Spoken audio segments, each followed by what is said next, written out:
Thank you all for being here this morning. It's wonderful to be here. What can classical music tell us about the creative mind?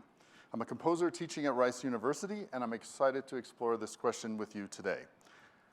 I'm grateful to have with me 4 exceptional musicians from Rice who are participating in the Aspen Music Festival: Sam Park and Shellie Brown violins, Wenlong Huang viola, and Katherine Audas cello.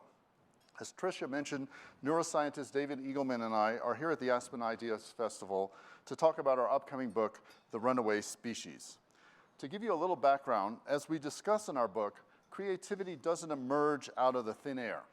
Instead, our brains draw on their storehouses of experiences, knowledge, and cultural legacies to create something new. Everything comes from a lineage. Now, you don't get a patent for faithful reproduction. That's imitation, not innovation. In order to innovate, our brains have to remodel our experiences. We argue that brains do that using 3 primary tools: bending, breaking, and blending. Bending involves taking a prototype and transforming it in some way, changing its size, material, shape, any of its features or qualities. You take a dune buggy and shrink it to the size of a few molecules to create a nanoscale car. You take a hard-bodied robot and make it squishy. You take flat Euclidean geometry and twist it into 3-dimensional folds to create hyperbolic space. Breaking involves taking something apart and making something new out of some or all of the pieces. You take a solid cast and make it modular so you can move your joints while a bone is healing. You take a solid pill and break it into smaller ones to create time-release medication.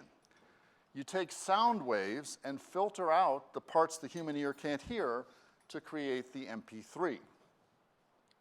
Blending involves combining 2 or more ideas. For instance, you take the fluorescent gene from a sea anemone and you splice it into dog DNA to get a glow-in-the-dark puppy. You combine volleyball and soccer to create foot volley, which is played with your feet on a volleyball court. And it's a little early for this, but you mix lager and apple cider to create a cocktail called the snake bite. Humans bend, break, and blend everything we can get our hands on. Taken together, these creative tools turn the familiar into the unprecedented, whether we're painting a canvas, building robots, or inventing mixed drinks. In our book, we talk about bending, breaking, and blending across many disciplines. With the quartet's help, I'd like to explore how these tools apply to music. Beethoven will be providing the examples, but what I'm going to say is true of all classical music. So to create his main themes, Beethoven bends, breaks, and blends the music that he knows and loves. Beethoven didn't invent any scales, and he didn't come up with any new notes. Rather, he used the same scales and chords as everyone else in his time and place, refashioning those musical materials into memorable new ideas. And that's already very creative, but he doesn't stop there. In the course of his piece, he'll take it one step further. Right in front of us, he will bend, break, and blend the themes he's made. That's when his creativity is most exposed, where we can all hear it. So for instance, variation of a theme is an example of bending, the same musical idea presented in a new way. Let's listen to the main theme of a Beethoven slow movement.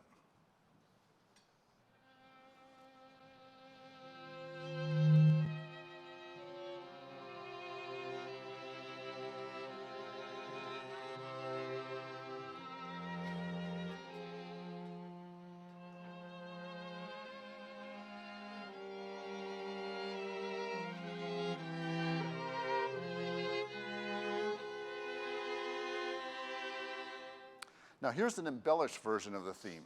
We recognize it's the same melody, but presented in a way we haven't heard before. That's bending.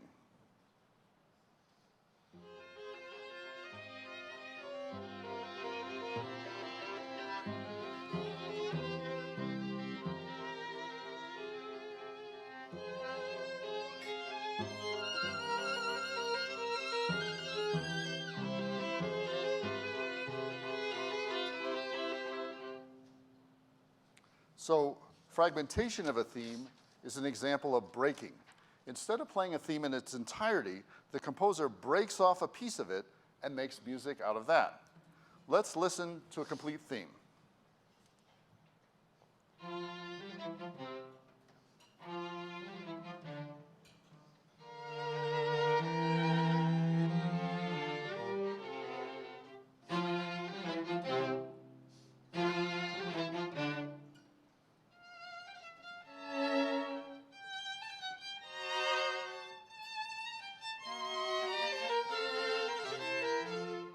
Now here's a long passage built out of only the first few notes of the theme.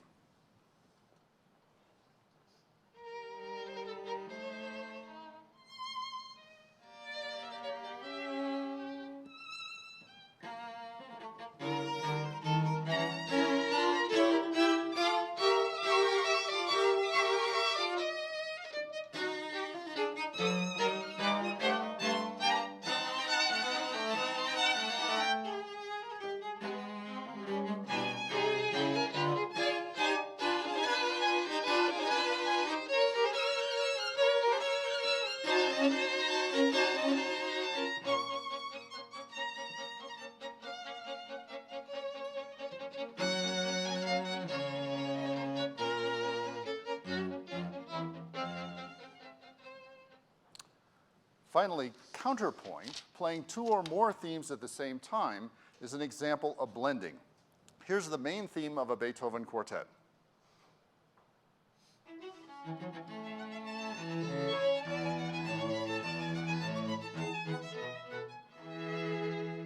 Now later in the movement, a second theme is introduced.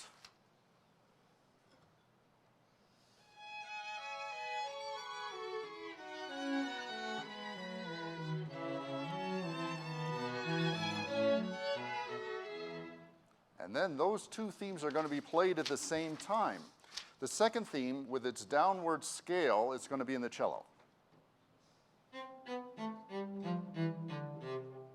All right, let's listen to Beethoven's musical blend.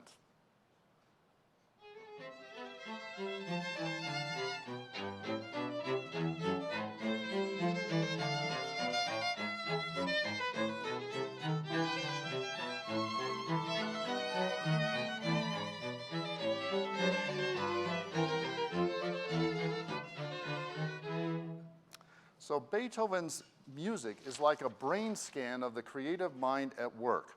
We get to observe bending, breaking, and blending right in front of us.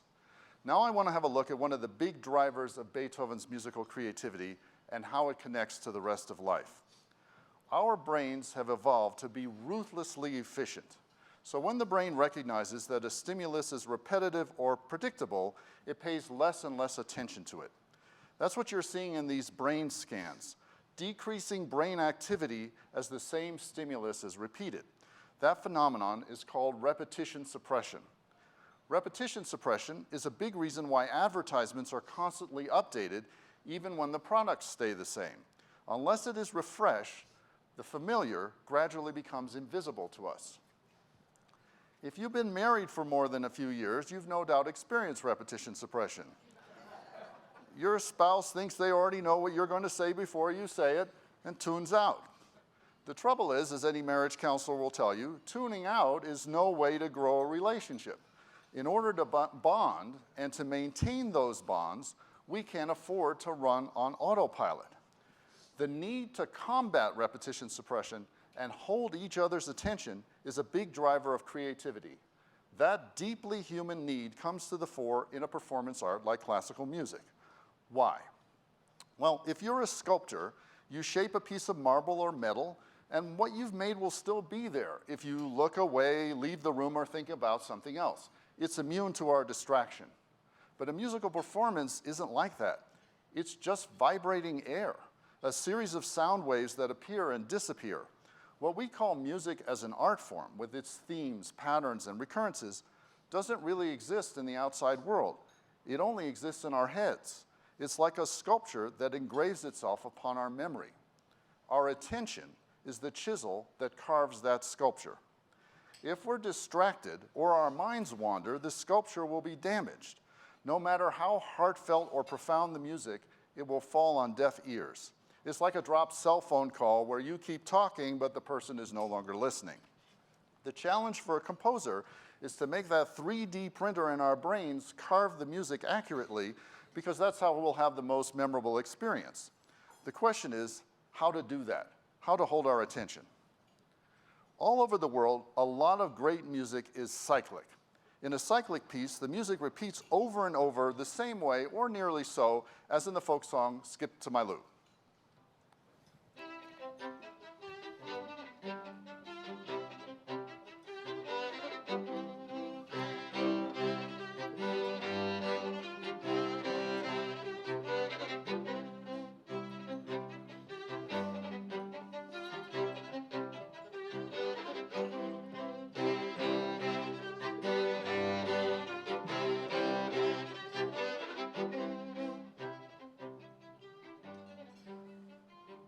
So cyclic music is ideal for participatory music making. Its predictability is an invitation for everyone to join in. A cyclic song's periodicity also works well for partying, dancing, shopping, and eating. If you tune out, no harm done, there'll be more chances to hear exactly the same music. But a classical music concert is a very different setting from a group sing-along. The audience is asked to sit silently in the dark and not join in or interrupt. In that setting, composers can't afford for the audiences to tune out. They need them to tune in. Under these circumstances, cyclic music isn't going to work as well. Composers need to give listeners reasons to pay continued attention and reward them for doing so. Because of this, classical music is a virtual encyclopedia of ways to hold attention through sound alone. We're going to have a look at some of the ways that Beethoven bends, breaks, and blends his musical ideas to keep us tuned in. For starters, we're going to listen to a passage of Beethoven as he could have written it if he weren't concerned about repetition suppression.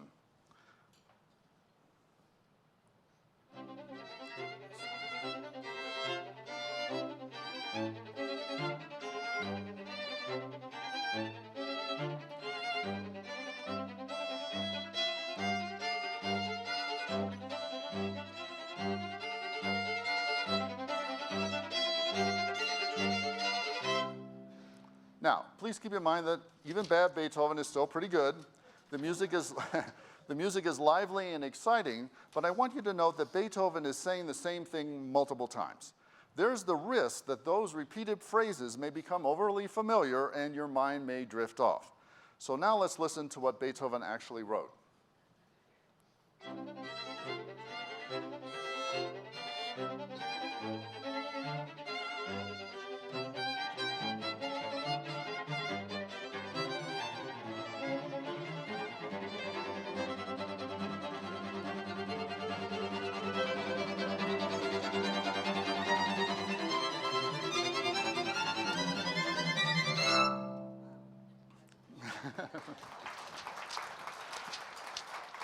So as you heard, Beethoven may be repeating himself, but he doesn't say the same thing the same way twice.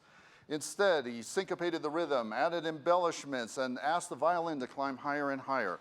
In other words, he bends his musical ideas to keep us tuned in. Of course, we can't know what was going on in Beethoven's mind when he was composing, but I think we can make some logical assumptions. It's hard to imagine that he wanted his audiences to buy tickets, get a babysitter, hail the 19th century version of an Uber, and sit in the dark for 2 hours and not pay attention. If anything, Beethoven was under even more pressure to hold his audience's interest. This was long before LPs and iPods. There was no guarantee that anyone in the hall would hear his piece more than once in their entire lifetime. If his audience tuned out, his music might completely pass them by, forever. So Beethoven wants to keep his listeners engaged. And how he does it tells us a lot about the brain. For instance, human short-term memory lasts somewhere between 15 and 30 seconds. There's not much we can do to stretch that. So the human cognitive strategy is to fill it up more densely. That's what happens when we learn. When we're first exposed to something, it's like being able to pack a suitcase with only a few items. But as we become familiar with it, we can pack more and more information into our short-term memory. We can't change the length of our short-term awareness, but we can change how much it holds. We're going to hear this at work in the next Beethoven example. The theme is a Russian folk melody. In the streets of St. Petersburg, it would be performed as a cyclic song with everyone joining in. Placed in a concert setting, Beethoven is going to add more and more layers to it, packing more and more music into the suitcase. Near the end, he's even going to blend the theme with itself, which is a little like packing several of the same shirts.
Another way to pack our awareness is to accelerate the pacing.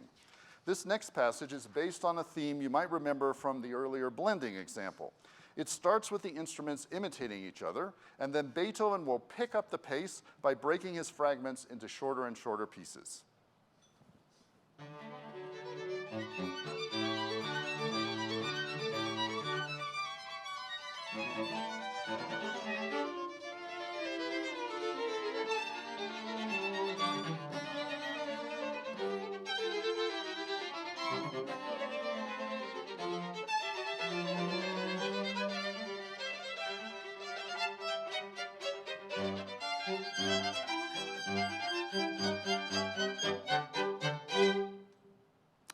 So one of the reasons we have a brain is to make accurate predictions of the future. We build up an internal model of reality, and as long as what happens in the outside world matches with our internal model, we don't have to pay too much attention. That's why eyewitness testimony can be so unreliable. We don't attend to the habitual very carefully. But surprise catches our attention. It forces us to update our internal model. Nothing wakes us up more than having something unexpected happen. And of course, that applies to music. Once again, we'll start with bad Beethoven. Here's a passage that's already got a few surprises in it, but still goes along pretty much as expected.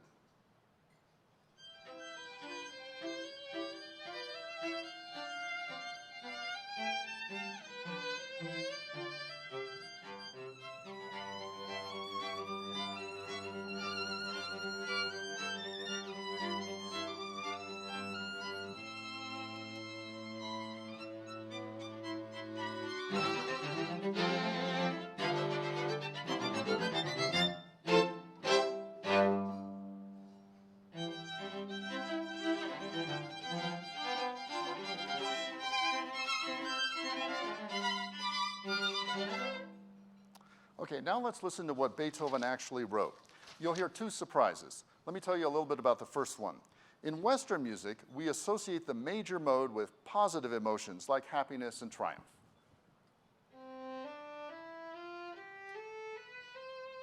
In contrast, we associate the minor mode with negative emotions like anger and sadness.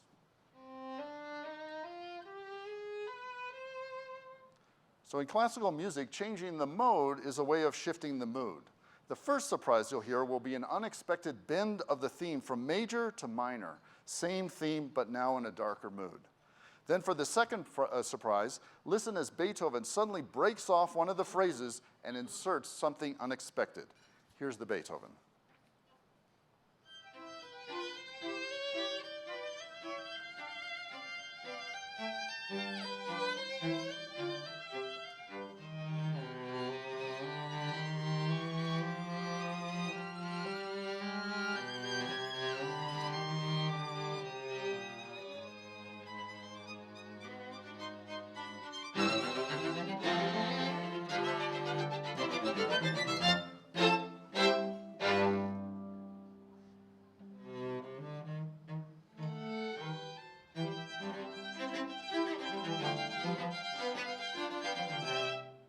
So there's a virtuous cycle going on.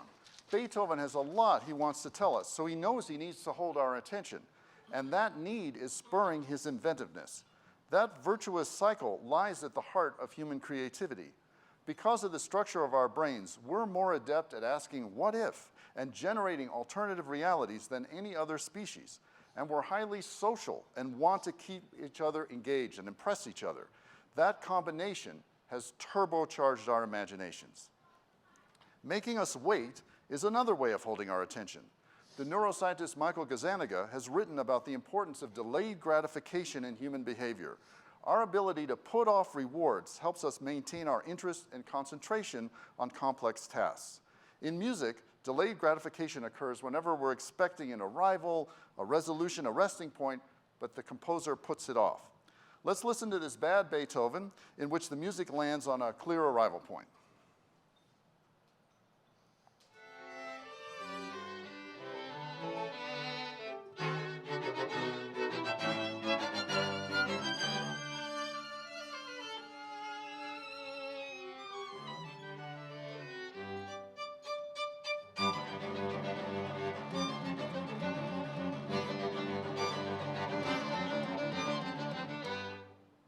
Okay, let's listen to what actually happens as Beethoven makes us wait.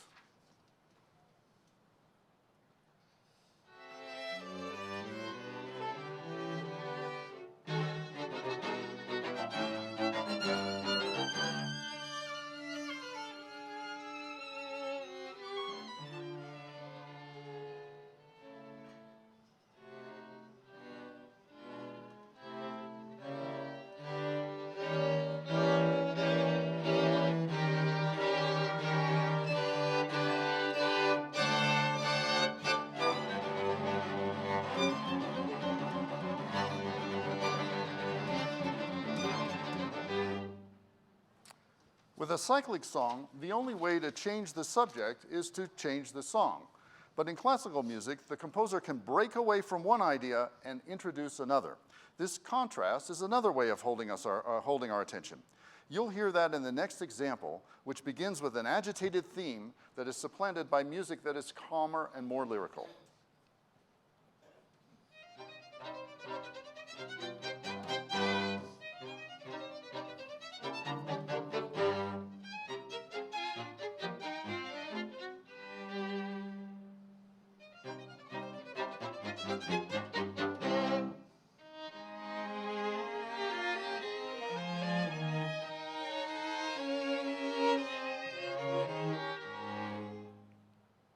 Now, in a classical piece, a main theme may leave the stage for a while.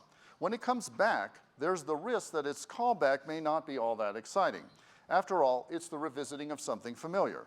So if the composer wants you to sit up and take notice, he or she will use a technique I call rhetorical reinforcement. Rhetorical reinforcement is what helps make your birthday feel special. People give you presents. Your Facebook friends send congratulations. You blow out candles and eat cake. A lot of things happen at the same time to show you that the event is significant. It's like putting an exclamation point on our experience. Rhetorical reinforcement gives us confidence in our perceptions. At a baseball game, when a player on the home team hits a home run, think about what happens. The crowd jumps to its feet, the scoreboard lights up, music starts playing, teammates swarm at home plate. You don't have to be a baseball fan to realize something significant has occurred. The coordinated response makes it emphatically clear. Something similar to the home team hitting a home run can happen in music. Let's start with this main theme.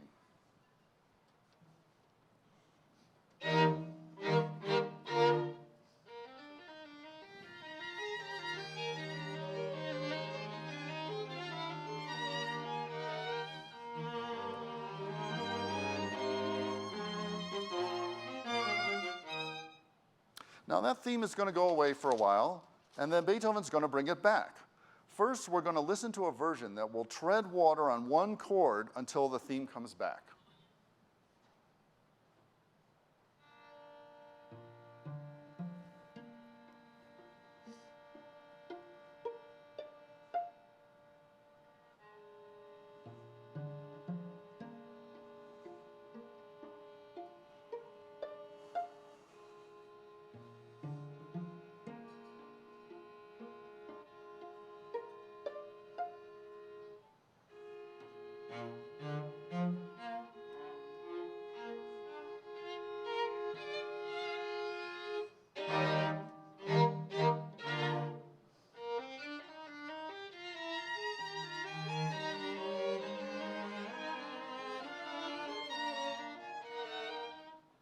So in what we just heard, the return of the theme is pretty understated.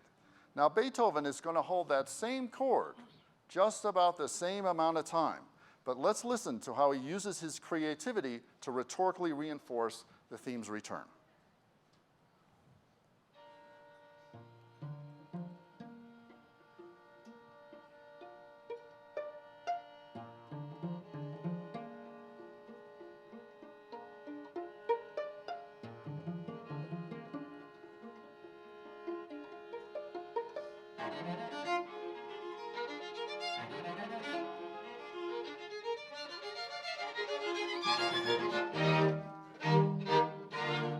So instead of just holding the chord steady, you heard him speed up the rhythm, thicken the texture, raise the volume, and expand the range. That makes us sit up and pay attention. Home run. In this next example, we're going to mix several different attention-grabbing features. In particular, Beethoven is going to surprise us by bringing back music we didn't expect to hear again. The slow movement of the Opus 18 No. 6 Quartet features this theme.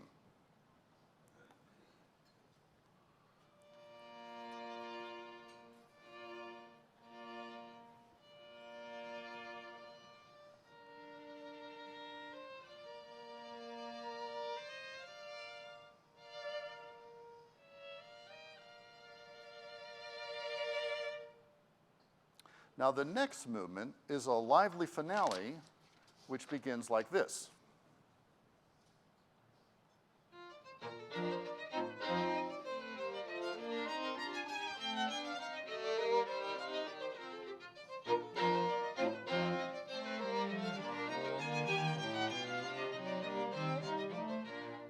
Now typically the slow movement would have been left behind.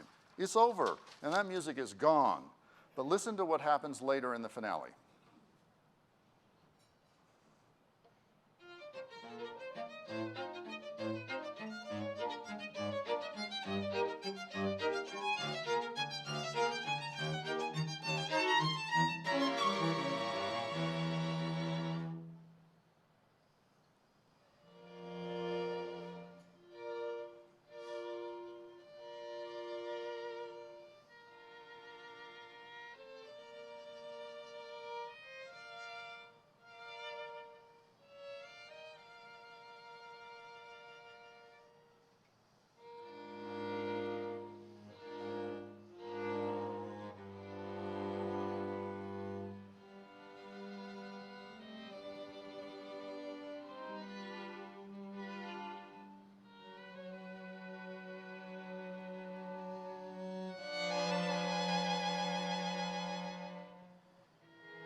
Beethoven has blended the slow movement into the finale. Think of how far we are from cyclic music. One movement has interrupted the other. At the end of the movement, Beethoven adds one more surprise.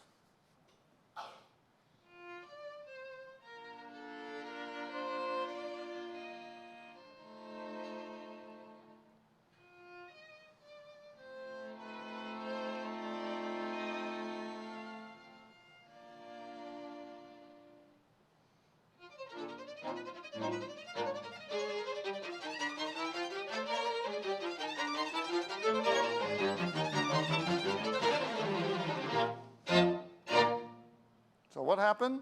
Beethoven bends the finale theme by playing it very slowly. It's his final tip of the hat to the earlier movement.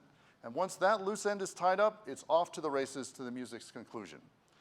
Humans are sometimes referred to as the storytelling animal, but it goes deeper than that. We're the attention-grabbing animal. We have an unending desire to connect with each other, and we do that best when we hold each other's attention. Combating repetition suppression requires that we push our creativity as far as we can out into the open, because that's how to avoid redundancy and predictability. Inventiveness and attention go hand in hand. Now we're going to listen to a complete movement, but before we do, I want to highlight a few examples of bending, breaking, and blending that we'll hear. Here's the movement's main theme.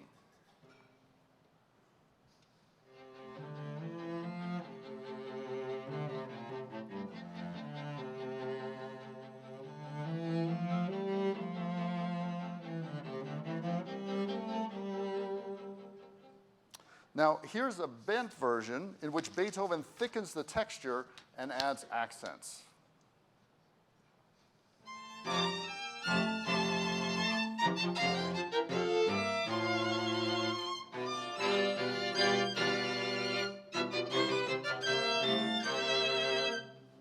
Okay, here's the main theme again.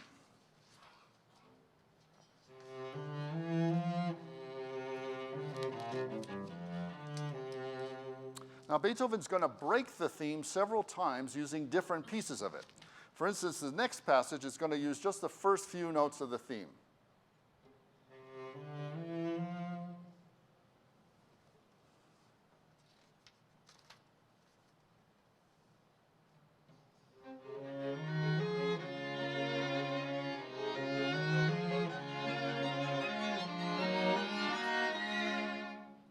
Now here's a passage that uses a different fragment, this time from the middle of the theme. Kathy will play the theme for us again.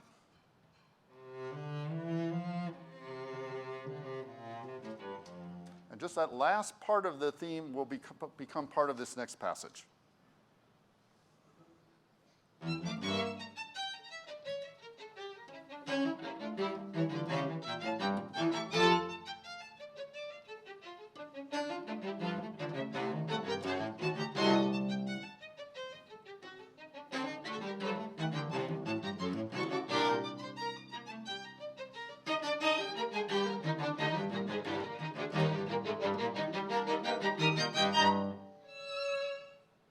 Okay, now to blending. Here's another passage later in the movement.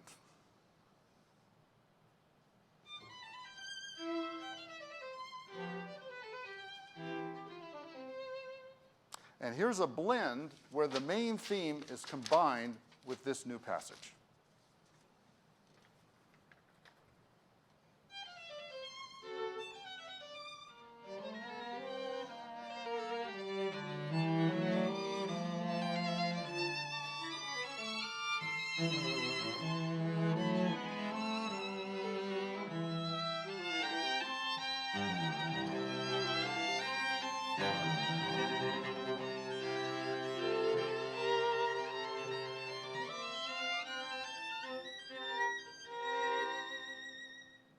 The creative tools of bending, breaking, and blending will be on full display in this movement from Beethoven's String Quartet, Opus 59, number 1.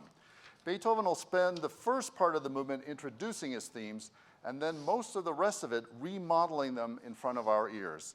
You'll hear him pack his ideas more densely, accelerate the pacing, jolt us with surprises, and make us wait. There's so much inventiveness going on that the piece has only a handful of identical measures. I hope you'll enjoy it.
So when people talk about classical music, themes tend to get most of the press.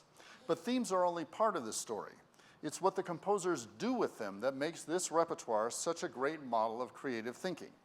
Beethoven's music is alive with inventiveness. Right in front of us, he bends, breaks, and blends his themes. We get to hear that remodeling. Creativity is often defined as something that is novel and useful, but that doesn't quite capture the tension between familiarity and novelty that is part of all creative work. Too familiar and we're bored. Too novel and we're confused. The hard part is finding the sweet spot in the middle. In the movement we just heard, Beethoven invigorates the familiar by constantly modifying it and carefully links his new ideas to what has come before. That's what makes his music seem to flow and helps us to follow it. That tempering of the new with the familiar lies at the heart of all human creativity. We all have a bit of Beethoven in us. In our daily lives, we bend, break, and blend what we say and do to engage others and keep ourselves alert. Beethoven's music is a distilled version of all of that. That's one of the reasons that we feel we gain wisdom or insight from listening to it. It helps us understand ourselves and how we relate to the world. Think about it. Beethoven is just moving air around, yet the fate of those air molecules is so absorbing that we'll listen to his music as if our lives depended on it, because, in a sense, they do. The same features of a musical experience that grab our attention: surprise, contrast, rhetorical reinforcement, delayed gratification, help us to navigate our lives. At a classical concert, how music goes about holding our attention is part of the story it's telling, and through that, the music chisels itself into our thoughts. Thank you to the quartet and to all of you. Thank you.